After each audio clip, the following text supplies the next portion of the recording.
Cord is the 2019-20 Friends of the Institute member in the School of Historical Studies. His work is focused on the fields of medieval literature and history of race. After earning his undergraduate degree at Yale University in 2001, he went on to receive both his master's and PhD degrees from Duke University. Dr. Whitaker is currently an associate professor of English at Wellesley College and has been a member of the faculty since 2014. From 2009 to 2013, he was at the University of New Hampshire, first as assistant professor and later as Dr. Robert A. Chase and Ann Parker Chase, faculty scholar assistant professor. Widely recognized as a scholar, he has received grants and fellowships from the National Endowment for the Humanities, the Andrew W. Mellon Foundation, and the Ford Foundation, among many others. Dr. Whitaker is an avid and passionate writer, and his articles on medieval romance, religious conflict, and race have appeared in journals such as the Journal of English and Germanic Philology, and the Yearbook of Langland Studies.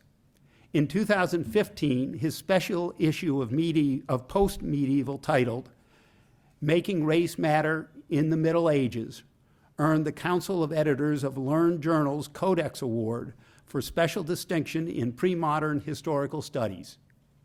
Cord is also an avid blogger on race and its history and on global affairs. Together with his students, he blogs at whatisracialdifference.com.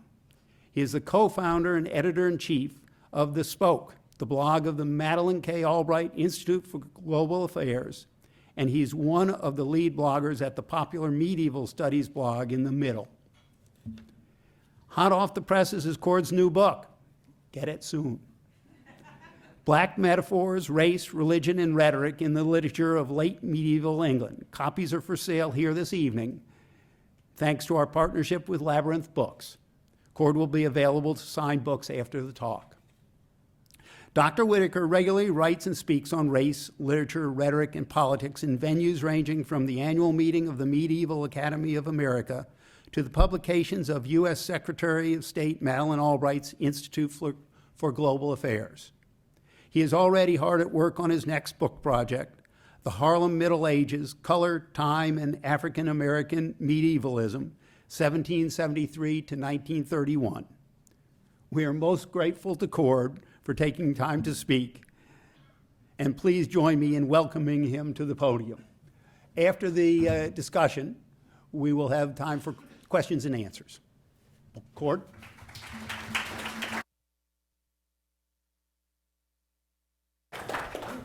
Thank you, Rob.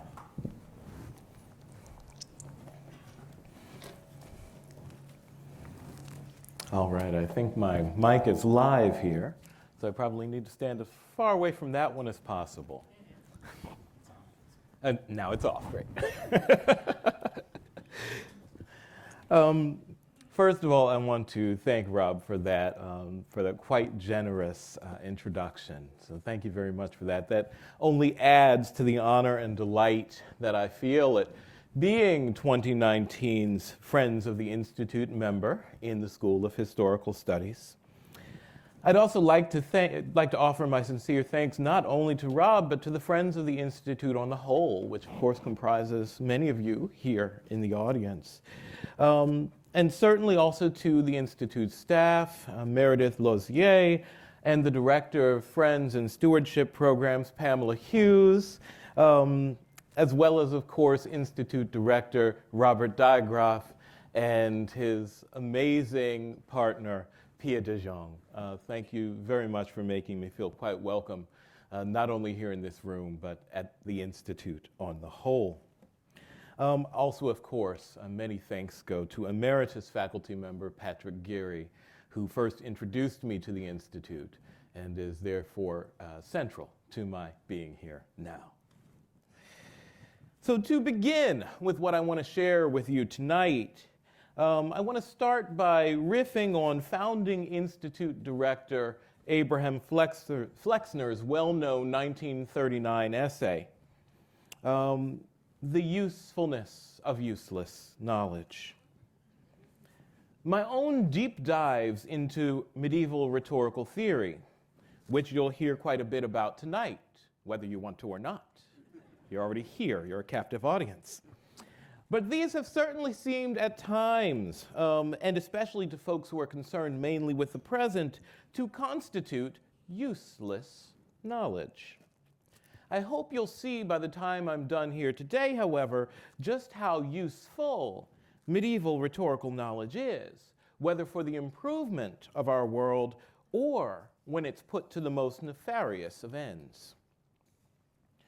Flexner's essay was published in late 1939, several months after Germany had invaded Poland, and it began what would become World War II. And if that essay proves anything, it is that scholarship, even the most quote-unquote useless sort, is a product of its time. In its conception, certainly, but especially and also in how it is eventually put to use. And as some of you in the audience may have noticed, we are ourselves living in interesting times. Indeed, these times are so interesting because much of the bulwark that we constructed against fascism in the Western world, in Europe and the Americas, but also in the Asian powers as well, the UN with its Security Council, the democratic socialist strongholds of Western Europe, many of these appear to be crumbling in the face of a rising global tendency toward fascism, seen in examples ranging from the prominence of Marine Le Pen's National Front Party in France, which has now been named Rassemblement National, or National Rally, to the election of Jair Bolsonaro in Brazil.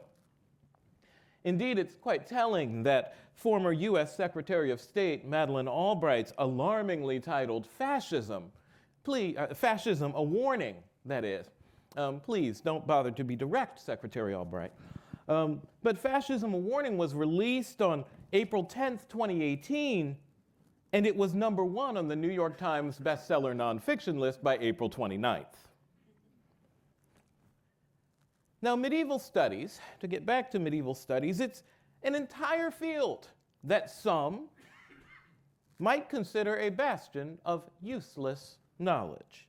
Now, of course, I know that includes no one here in this room. But some might do that. Indeed, I'll even say that my own dear wife, who is an 18th and 19th centuryist, a student of French literature of that period, has more than once opined about how much dustier and older my manuscripts are than hers. But nevertheless, in the past 2 years or so, and certainly since summer of 2017, it's become painfully clear how relevant the field of medieval studies, and especially the subdiscipline that I've helped found, critical medieval race studies, is to shaping our present and our future. On August 11th, 2017, the so-called alternative right, or alt-right for short, together with other white supremacist, white nationalist, and neo-Nazi groups, staged the Unite the Right rally in Charlottesville, Virginia, near and on the campus of the University of Virginia. Their ostensible purpose was to defend a statue of Confederate leader Robert E. Lee. And in order to defend such monuments generally, in response to controversies over these monuments' existence in U.S. cities ranging from New Orleans to Baltimore. That the alt-right and associated demonstrators donned the most respectable of attires. Let me see what I can show you here. Yes. That they donned the most respectable attires. You'll see here the white polo shirts, the khaki pants, etc. This was part of their respectability politics. This is their effort to appear in what they consider the sort of uniform of American middle class, middle management, sort of everyday American. Along with these, however, they carried such items as this medievalizing shield right here. His shield is meant to look like it's from the Middle Ages, and in fact, it's offering up an insignia, which is that of the Holy Roman Empire. the black eagle of the Holy Roman Empire. But never mind that, as Militia DeWalt, who's known on social media as medieval POC, or medieval person or people of color, has pointed out, this black eagle has meanings that clearly these young men were not aware of. This is one of the tweets in which she first made clear the issue. She says, "Nazis aren't very happy that I keep posting the original medieval European bearer of this standard, Saint Maurice. You can't fully see him here, but this is why."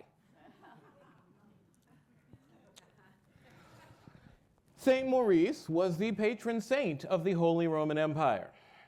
And from the 13th century, at least, onward, he was almost always depicted, at least in the environs of Germany, the seat of the Holy Roman Empire, as incontrovertibly African in appearance.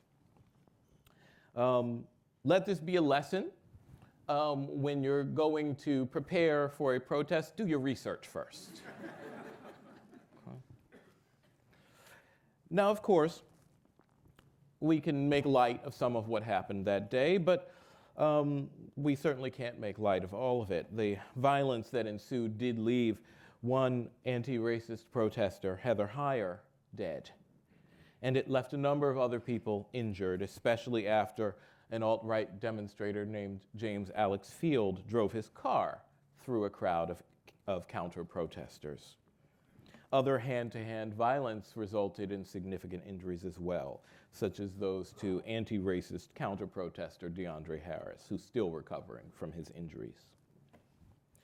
So in light of medievalism's center stage role in American politics, there are a few concepts that I want to focus on today as we dig into the medieval rhetorical dynamics behind these modern uses of medievalism, but also behind the Middle Ages' role in the development of race generally. The first of these is the dynamic that I call racial rhetorical mirage. The second is the role of race, and more specifically blackness, in the Middle Ages and its implications for modernity. And then finally, I'll get on to the ideologies and rhetorics, especially a device called Enthymeme that informs alt-right ideologies. And I'll offer that last part in hope of offering a few strategies for resistance against the racist co-optation of the Middle Ages. So first, the Unite the Right demonstrators' use of the Middle Ages is what I call a rhetorical mirage. Scholars considering modern whiteness in Europe and the Americas have argued that whiteness is invisible, that it's the unmarked norm by which a divergent racial, ethnic, and other forms of identity are judged. Sociologist Ruth Frankenberg has asserted that, quote, "The notion of whiteness as unmarked norm is revealed to be a mirage, a white delusion." And she characterizes the mirage of whiteness as epitomized by a kind of now you see it, now you don't relationship to power and privilege. Closer to home for medieval studies, when discussing mirage as, quote, "the metaphor for a philology poised between reality and fiction," medievalist Michelle R. Warren coins the term shimmering philology, a method to explore the space between material reality, imagination, and signification. Shimmering philology aims to, quote, "capture the shimmer," to somehow render its motions despite the semiotic, the graphic and semiotic limits of text, to capture the essence of that which appears alternately and continually present and non-present. Taking Frankenberg's and Warren's notions together, I propose the concept of racial rhetorical mirage. The concept aims itself to capture this shimmer, the motions of presence and non-presence, the invisibility of whiteness, the constructed imaginary nature of race on the whole, while also taking into account race's nonetheless material effects in the real world. racial rhetorical mirage aims to capture these dynamics as they are mediated in language as one form of evidence. So in order to understand the place of racial rhetorical mirage in today's world, we must consider the role of race in the Middle Ages. Despite long-standing consensus that race begins in the 17th and 18th centuries, a growing number of scholars have noted the presence of race thinking in the Middle Ages. Investigations into medieval race have provided definitions that take into account the greater breadth of evidence that ought to be used in examining race thinking before the 18th century.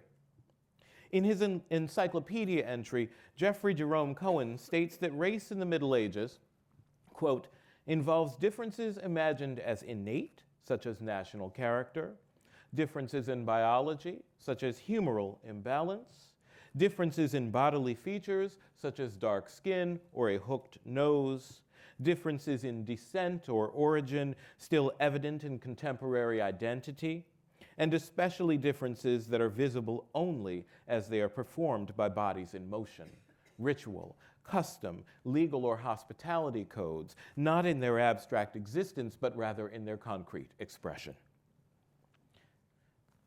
Cohen's definition presents its elements, national character, humoral imbalance, dark skin, in a way that does not respect the primacy usually accorded to visible phenotypic traits in modernity. Cohen's definition, rather, registers that in medieval race thinking, the acceptable signs of race are far more plentiful than they are in modernity. He also demonstrates that medieval race places abundant value on culture and on customs, so that rituals, for instance, can serve as the observed stimuli that indicate racial difference. The breadth of evidence employed in medieval race thinking made it a useful tool in pre-modern imperial projects and in their modern aftermath. Now, at the same time, medieval race thinking makes clearer the spiritual nature of racial character judgments, too. Geraldine Heng writes that, quote, cultural practices across a range of registers also disclose historical thinking that pronounces decisively on the ethical, ontological, and moral value of black and white. She surveys writing that suggests that white skin is a sign of courage, while dark skin, on the other hand, is a sign of cowardice and dishonesty. And Heng concludes that medieval race hinges on a binarism in which black is damned, white is saved. Black, of course, is the color of devils and demons, a color that sometimes extends to bodies demonically possessed. In literature, black, devilish Saracen armies, sometimes of gigantic size, abound. And especially in the chanson de geste and romance, genres that tap directly into the political imaginary, elite human beings of the 14th century have a hue, and it is white. Heng's work demonstrates that medieval race thinking goes well beyond character judgments in order to define moral hierarchies whose subject is the very essence of the soul. Now, what's more, Heng's most recent work, her much acclaimed 2018 The Invention of Race in the European Middle Ages, has shown the extent to which race is about power. In it, she defines what she calls race-making as the process by which, quote, strategic essentialisms are posited and assigned through a variety of practices and pressures so as to construct a hierarchy of peoples for differential treatment. When the evidence, however manipulated it may be, is presented as the very essence of the soul, and is then marshaled to construct a hierarchy for differential treatment, then that is going to be a very powerful hierarchy indeed. As you might expect, such judgments have some very real-world consequences. And these moral hierarchies occupy a place in a line of descent that has today resulted in, among other inequities, the unequal treatment of black and white persons before the law. As sociologist Jason Eastman has rather spectacularly shown, white innocence, this is his term, or the assumption of innocence and moral good when an actor is white, is the reason that public opinion and legal repercussions for the same behavior exhibited at essentially the same time and at essentially the same place will often differ wildly when the actors are black and when they're white. What is often seen as a moral holiday, blowing off steam or having some fun when white people are doing it, the same activities are often considered dangerous, even criminal, when blacks are undertaking them. And these can range from attending a motorcycle rally, as Eastman research shows, to barbecuing in a park or simply waiting for a friend in an apartment building. Both are racializing incidents that have recently made the news in the United States. My work unearthing the Middle Ages' role in the development of race and racialization has also necessarily involved understanding how the Middle Ages have been used and indeed misused to make and maintain race and racism.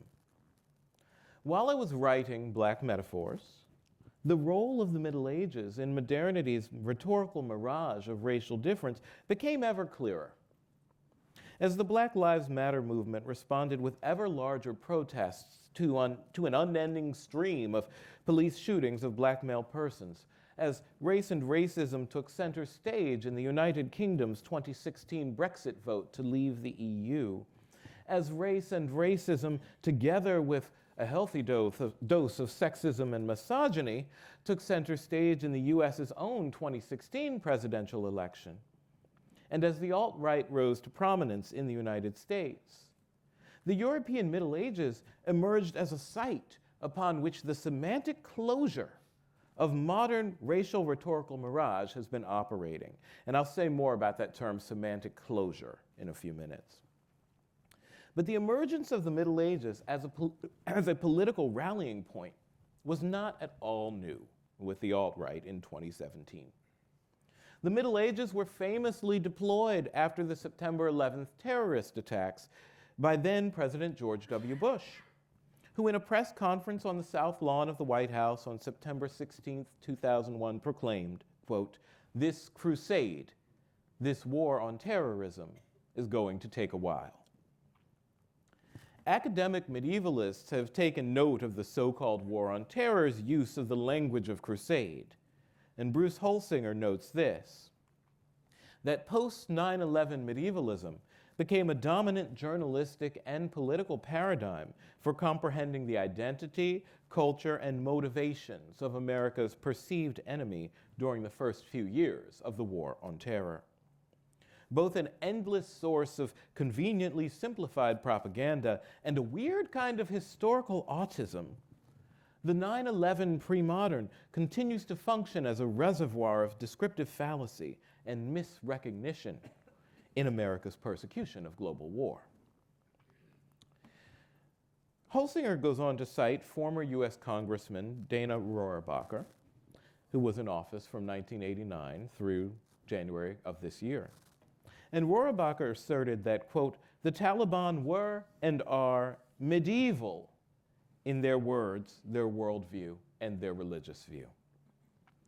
Holsinger concludes that Rohrabacher's claim and others like it mean that, quote, "this clash of civilizations," in Samuel P. Huntington's much invoked phrase, had suddenly become a clash of millennia, a clash of time. The deployment of the Middle Ages to signify competition between Western Europe and the Americas on the one hand, and the Arab and Muslim Middle East on the other, occasioned casual reference to the Middle Ages well before the 9/11 attacks, too. Just take, for example, and this is one of my favorite examples, Diane Sawyer's 1996 expose on the lives of women in Taliban-controlled Afghanistan. On the weekly news program 2020, Sawyer reported that, quote, "the Taliban has in effect returned women to the Middle Ages," end quote. But she goes even farther in the opening of her report, when she claims that her UN-chartered airplane will take her not only into Afghanistan, but also, and I quote, several hundred years back in time. The Middle Ages has long been deployed to inspire, describe, and even justify cultural competition between the West and the East. But what's new, or at least newer, is the scale and depth of medievalism's deployment within U.S. internal affairs. Medievalism has a central role in the politics of the current White House. Filmmaker and Big Think contributor Paul Ratner notes the intellectual genealogy of influential former White House chief strategist and former head of Breitbart News, Steve Bannon. Bannon, Ratner writes, links much of Russian President Vladimir Putin's political appeal to the advisorship of a particular Russian philosopher named Alexander Dugin. Now, Dugin has spoken of, quote, the global rehabilitation of tradition, which has been defined as the sacred, the religious, the caste-related, or if you prefer, the hierarchical, and not equality, justice, or freedom. Those are Ratner's words. And to quote Dugin directly, returning to the Middle Ages or turning to them to look for inspiration. Dugin, however, is informed himself by the work of Mussolini-era Italian thinker Julius Evola. And Evola espoused a form of traditional, with a capital T, traditional thought through which he, quote, advanced a radical doctrine of anti-egalitarianism, anti-democracy, anti-liberalism, and anti-Semitism. He scorned the modern world of popular rule and bourgeois values, democracy and socialism, seeing capitalism and communism as twin aspects of the benighted reign of materialism. No scholar has yet to figure out what Evola actually did like. But one of Evola's best-known works, which is the not-so-subtly titled Rivolta contro il mondo moderno, or Revolt against the modern world, helps explain some things that we need to understand now. Helps explain why Charlottesville's demonstrators fashioned themselves modern-day knights. Why they took on this respectable dress of sort of middle-class American management as one of their calling cards. You see, Evola makes the case that medieval knighthood, is a spiritual identity over and against and even in place of Christianity and the church. Tracing the origins of knighthood to the Indo-Aryan tradition, as Evola does throughout his work, he writes, in the older versions of knightly ordination, a knight was ordained by another knight without the intervention of priests, almost as if in the warrior there was a force similar to a fluid that was capable of creating new knights by direct transmission. A witness to this practice is found in the Indo-Aryan tradition of warriors ordaining other warriors. Evola goes on to call the chivalric class a competitor for and replacement for the priestly class. The chivalric class is spiritual and priestly at once. And he decries the decline of chivalry in which, quote, the European nobility eventually lost the spiritual element as a reference point for their highest faithfulness, and thus they became part of merely political organisms, as in the case of the aristocracies of the national states that emerged after the collapse of the civilization of the Middle Ages. So in other words, modernity and the rise of the nation state destroyed chivalry and have since obscured the spiritual power of the knight. Evola's analysis also helps explain why alt-right members say strange things about the Middle Ages and Christianity, even as they court and gain the support of many evangelical Christians in the United States. Alt-right spokesperson Richard Spencer has called Evola, quote, one of the most fascinating men of the 20th century, end quote. And while Spencer himself does not often evoke the Middle Ages per se, those in his circles often do. So take, for instance, the question and answer period after a 2015 meeting of American Renaissance, which is an organization dedicated to so-called race realism, or the belief that races and racisms are not socially constructed, but are in fact based in ineluctable biological difference.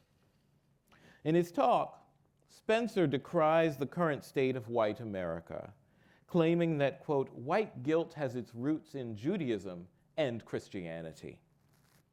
A commenter stands up and challenges him by mentioning that, quote, Christian civilization was quite self-confident and accomplished quite a bit for centuries, for instance, in the Middle Ages. And the same commenter goes on to say, white guilt, that's modern. That's a 19th and 20th century phenomenon. Spencer's response, however, is anything but a full-throated defense of Christianity. Instead, he focuses on whites', quote, capacity to become our own worst enemy, to disembody shame and eat it and keep it inside ourselves. And he then goes on to say, well, white guilt is a post-Christian phenomenon. And he says, I don't doubt that there were tremendous glories of Christian civilization. But if any of you play poker in the room, you know that when you're playing, if someone's bluffing, they tend to have a tell, right? Especially if it's somebody you play with a lot. Well, here is Spencer in that moment at that meeting of American Renaissance. And here's what happens when he says, I don't doubt that there were tremendous glories of Christian civilization. Watch those eyebrows. If you play poker with this guy, you know he's bluffing, right? He doesn't believe what he's saying. I can't leave that up or you'll just keep looking at it. We're going to go back there for a moment. So he then goes on to attribute to Christianity, quote, at least a revolution of morality that made us interesting. And his treatment comes pretty much straight out of Evola's work. For Evola, Christianity is a competitor and a vehicle to the spiritual power of knighthood. It is, on the one hand, inferior to spiritual knighthood, and on the other, it's, in fact, he talks of the Templars. He writes of the fact that the Templars were disliked by the church because they acknowledged, quote, the inferior character of the exoteric or devotional tradition represented by regular Christianity. An acknowledgement that was required, he goes on, in order for one to be elevated to higher forms of spirituality. At the same time, he has to grant that Christianity did reconcile itself to chivalry. And he writes, Christianity also had to bestow on the chivalrous principle of honor a very different understanding than what the Christian principle of love could allow for.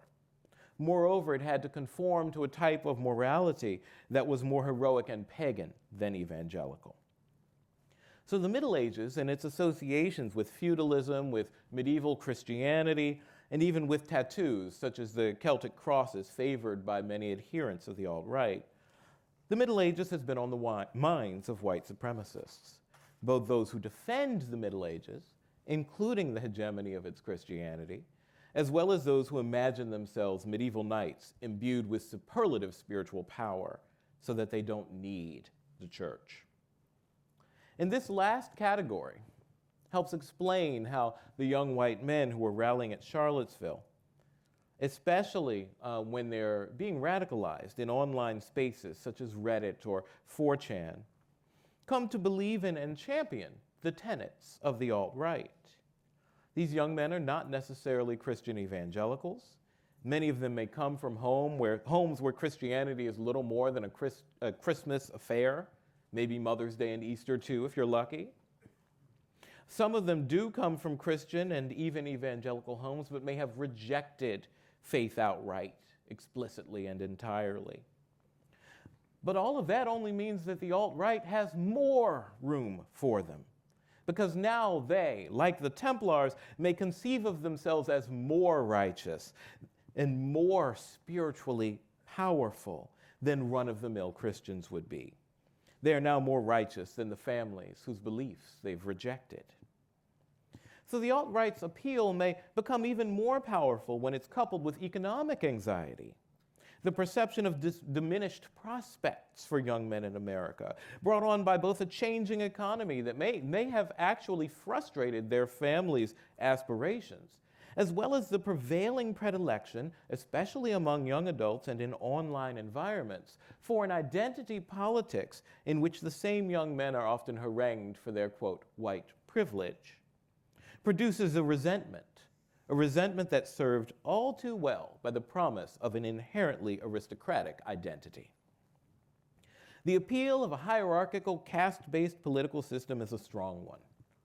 And the feudalism of the European Middle Ages, widely, if erroneously seen as a context in which social mobility wasn't possible, becomes its poster child. And as Ratner puts it, Evola sought, quote, the return of hierarchical social structures like castes.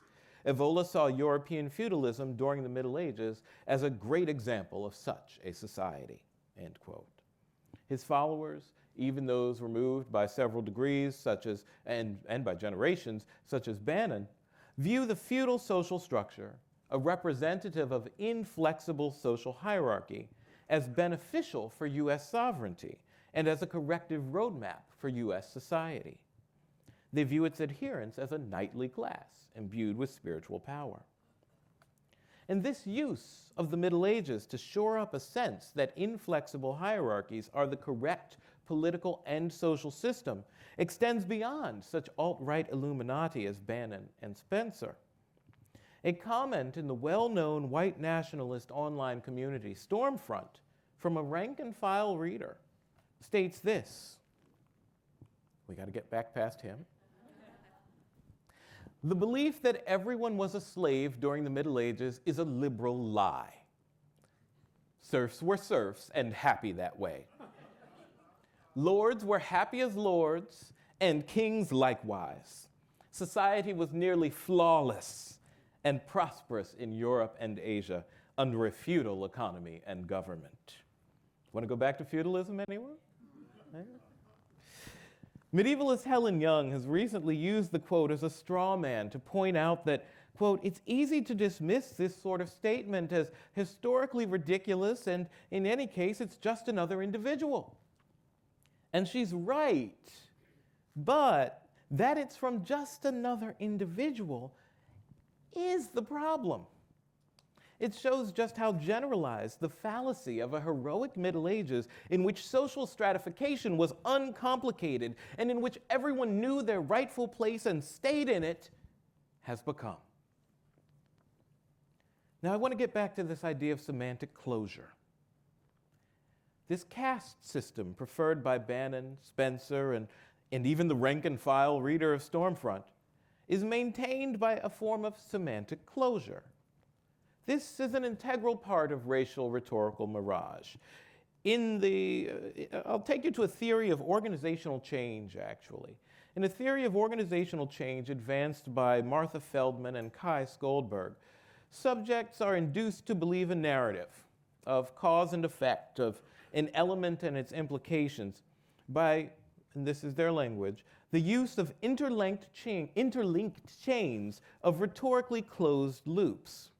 And in these loops, a listener is incessantly brought back and forth between two sides of an opposition, or to new oppositions, and then from them back to previous ones, so that he or she is caught in a veritable rhetorical treadmill, or semantic closure. Now, an example, what these things do is it produces a dynamic where interpretations appear new and evidence-based, when in fact the interpretive conclusions were already preordained by the rhetorical system in which they're situated. So an example would be, let's say you're running a business and you're running a business and you get advised that your employees will be better workers if they do not have to use time clocks to prove when they've arrived and when they leave. This ends up trickling down to your management, who receive the message that if they are good managers, they will do away with time clocks. Several years later, someone else comes in and decides to bring back time clocks, but the culture of your institution is now such that having a time clock means that you're a bad manager. everything in the middle gets lost, such that now the presence of time clocks means the management is bad. And bad management necessarily means time clocks are going to show up. This is the sort of thing they're talking about. And there are hidden premises that make up these systems. Now, to get to a bit more of examples that are not quite as easy to take as time clocks in an office, these hidden premises also show up in some of our most harrowing modern examples, such as a yellow star in Nazi Germany and Nazi Germany's conquests, or dark skin in the American racial context.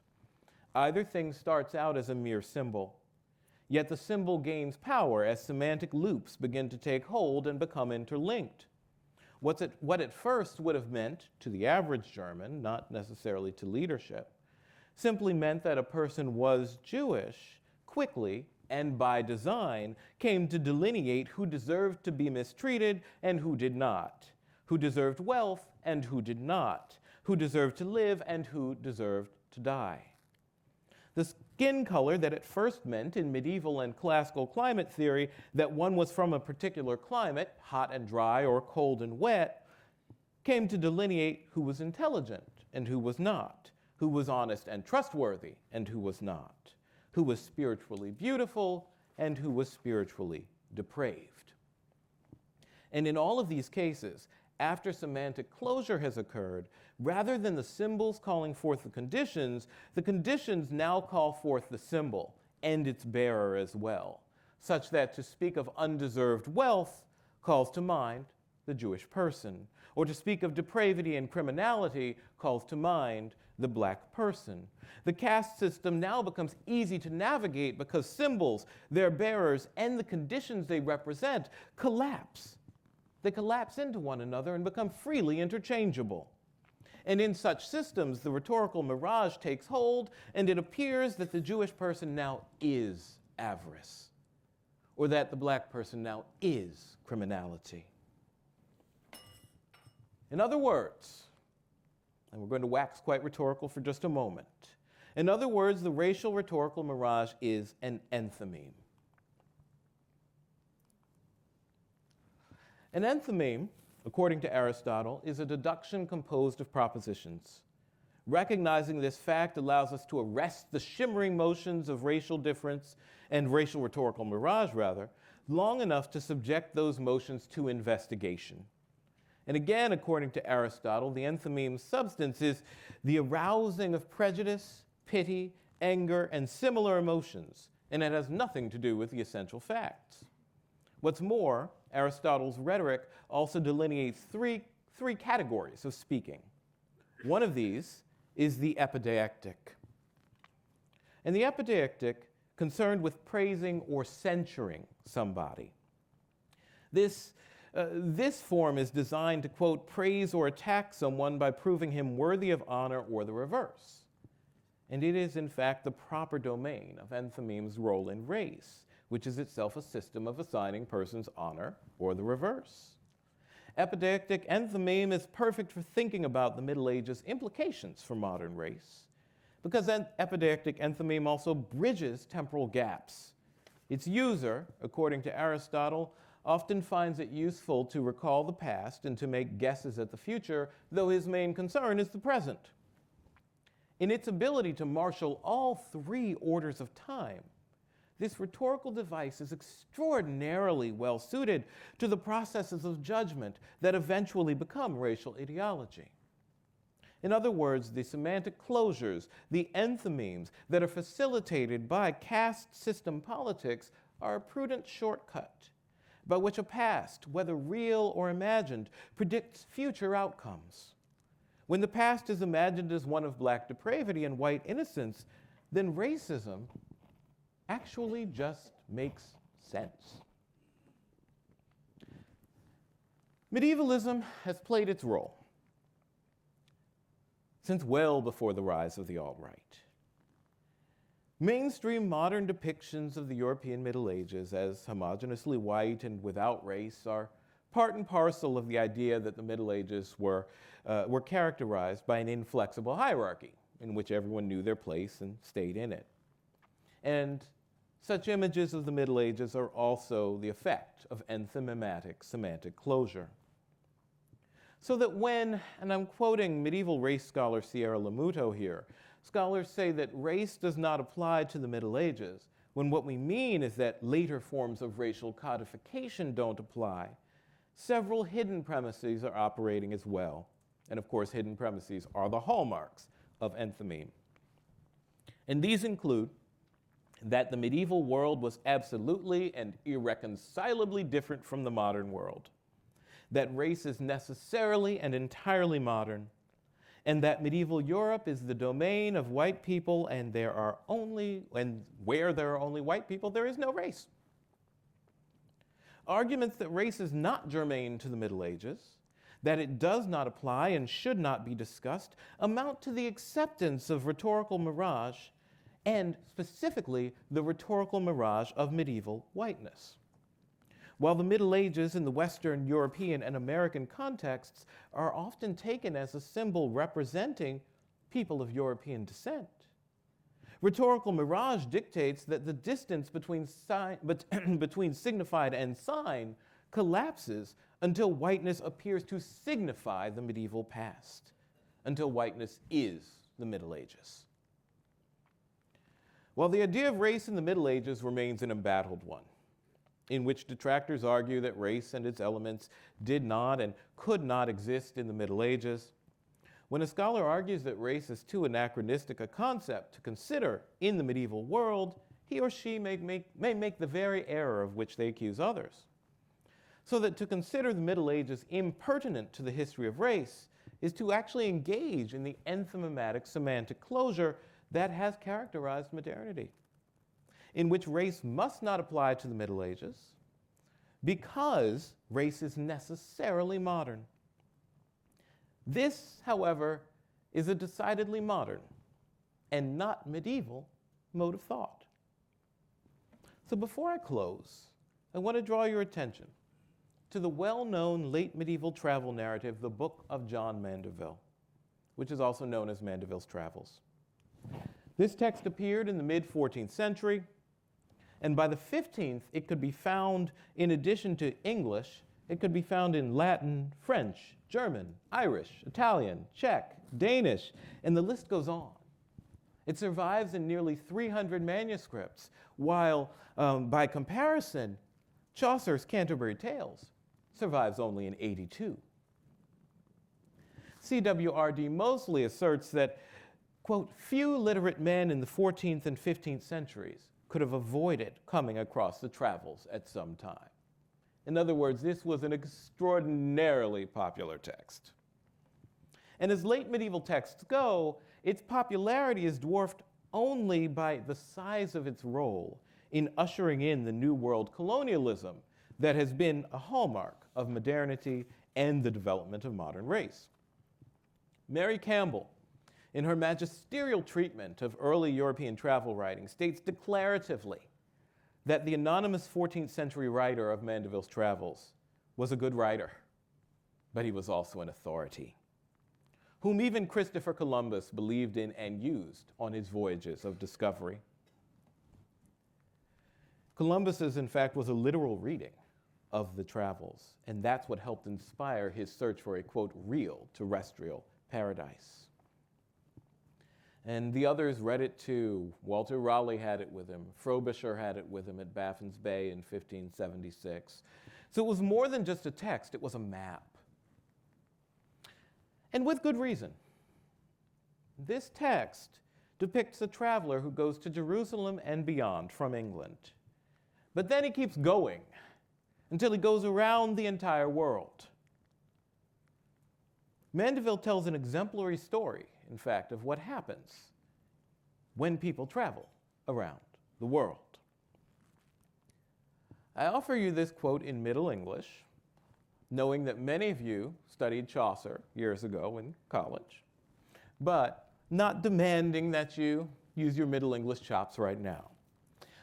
However, it is so pretty in Middle English, I will read it that way, and I will then quickly translate it for you. And so long he went by sea and land, and so environed the world by many saisons, that he found an ill where he heard speak his own language. Calling God oxen in the pluch such words as men spake and to bestes in his own country. Whereof he had a great marvel, for he knew not how it might be.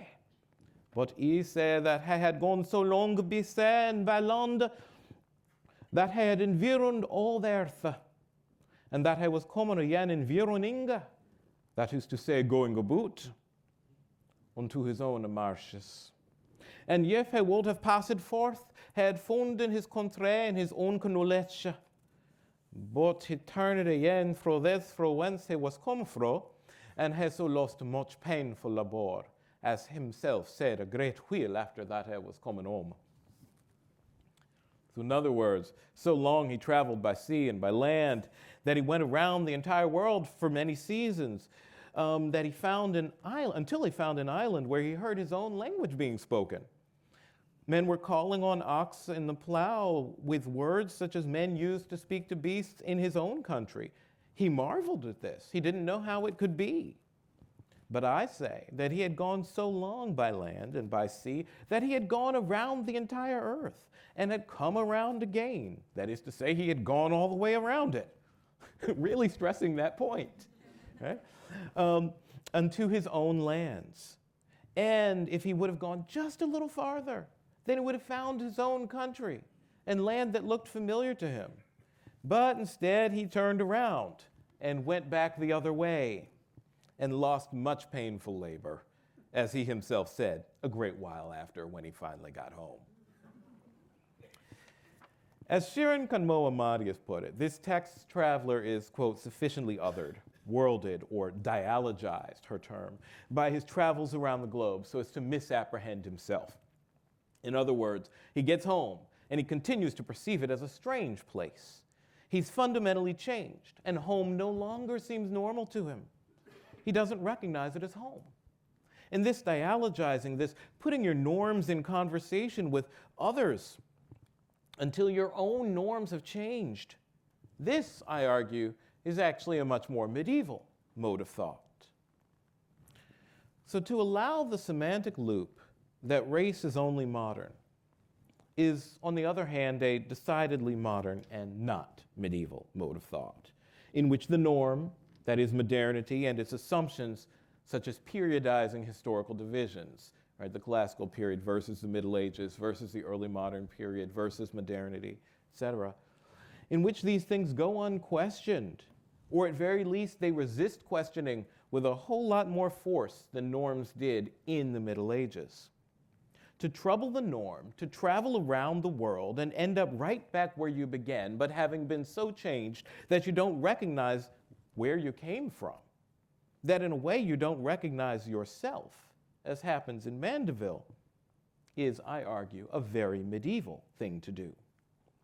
And as a scholar of the Middle Ages, whose scholarship demands some amount of inhabitation within medieval modes of thought, I find that examining the Middle Ages through the lens of race, while also examining race through the lens of the Middle Ages, is an intellectually responsible move precisely because it responds to a medieval mode of thought, one that's visible in medieval texts, in medieval art, in medieval philosophy. And to expect and assert a Middle Ages that was culturally, religiously, or racially homogenous, as the alt-right and other co-opters of the Middle Ages do, is to engage in a decidedly modern way of thinking, one that medieval people, with whom the Unite the Right demonstrators so closely identify, would have had no truck with. Medieval people likely wouldn't have recognized it as a viable way of thinking at all. So for those of us who are interested in studying and presenting the Middle Ages in their historical and beautiful complexity, in troubling all too simple historical periodizations that elide the nuance of human history and contribute to fictions of interminable human progress, and those of us who are interested in wresting the Middle Ages from the hands of those who would use them to racist ends. In other words, for those of us who would strive to be like Mandeville's traveler, willing to be disoriented even at home. and willing to disorient others toward the goal of a more complete understanding of the world. For those of us who would approach the Middle Ages this way, I close by offering several strategies. First, disrupt the fiction of a white Middle Ages by presenting a Middle Ages in which blackness figures, even in the most northern of European texts, and in which interaction between Northern Europe, the Mediterranean, and Africa is commonly discussed and held at the forefront. Also, disrupt the fiction of a feudalism that forbade status mobility by pointing out its place even in the most canonical knowledge, such as the rise of the urban mercantile class in the later Middle Ages. This allowed even for folks who were commoners with such big names as Geoffrey Chaucer to achieve royal preferment, to the point that his own grandson was one of the wealthiest men in all of England. And finally, for the writers in the audience, be as public with this kind of scholarship as you dare to be, on social media, in blogs, in traditionally published writing. For those of us in the room who teach, incorporate this more complex Middle Ages into the courses you create and teach, even into those courses that are not focused on the Middle Ages per se. And then, of course, for everyone else, for all of us who consume the Middle Ages in one way or another, present this truer-to-life Middle Ages in how you talk about the period, whether in response to the latest medievalizing popular craze, such as Game of Thrones, or its newly announced prequel, just announced yesterday, The House of the Dragon, or when addressing the tactics of political actors antagonistic to the creation of a more just and equitable world, such as ISIS, who also, in the past 24 hours, announced that they have a new leader and that their operations are going strong. The fictions of the Middle Ages have long been public fare, but it's also high time that the more complex and far less easily co-opted Middle Ages influence public opinion as well. The real Middle Ages, with its mix of Africanist and other presences, with its economic complexity, with its discursive difference and similarity with modernity. This real Middle Ages requires an end to a white Middle Ages, for those were not the Middle Ages at all. Studying Enthymeme and other rhetorical devices, and I've merely scratched the surface in this talk, but doing so may certainly seem like useless knowledge. And indeed, it's far too complex a history to take up only in response to the urgency of political needs. But when pressed by the times, understanding the Middle Ages' role in the development of race opens the door to developing effective means to disempower race and racism in our world. The Middle Ages helped make race, for sure, but studying the Middle Ages helps make the world better. Thank you.